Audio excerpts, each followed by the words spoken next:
Good morning and welcome to another edition of Telling It Like It Is. I am your usual host, Advocate Tudo Hoyani. This morning I would like to look at the issue of crime. Crime is spiraling in South Africa at an alarming rate. On average, about 30 people in South Africa are murdered every day. As I record this video now, somebody is just losing his life. But what is the cause of all this? How can we live in such a sick society? Let me just recap and go back to the 90s.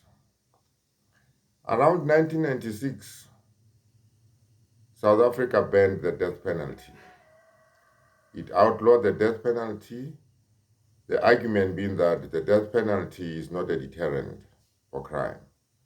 In other words, putting people to death does not deter future or potential criminals from getting involved in crime. So it was that South Africa did away with the death penalty.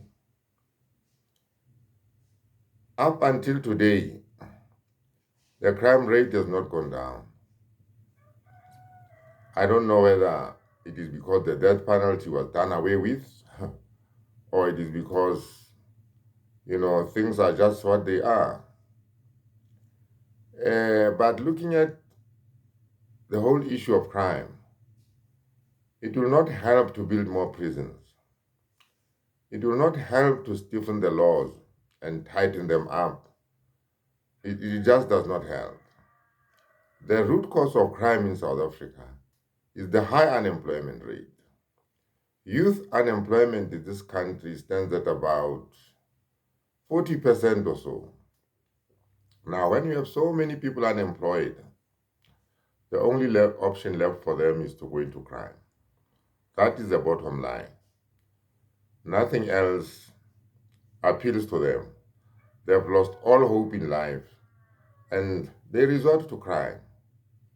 Because if you look at the statistics of crime or crime statistics, you'll find that it is the under 35s who are involved in all these serious crimes. The most common crimes in South Africa today are murder, like I've indicated. We are losing so many people per day in South Africa to murder. We also have problems of house robberies. House robberies are on the increase. The suburbs and the townships are not a safe place to live in today. Chances are somebody's house is being broken into as I record this video. Rape is also on the increase. What fuels rape is controversial, to say the least. But the crime statistics show that our rape rate is just going out of control. Now, what can the government do about this? I think merely looking at, tightening up the laws will not work, like I've said. We have got to look into the socio-economic conditions of South Africa if we are going to make this country safe, not only for its residents and citizens, but for investors too. We have to look at the youth, have programs in place, and create jobs for the youth. Because if we fail to create jobs for the youth, nothing will ever work. Thank you again for listening.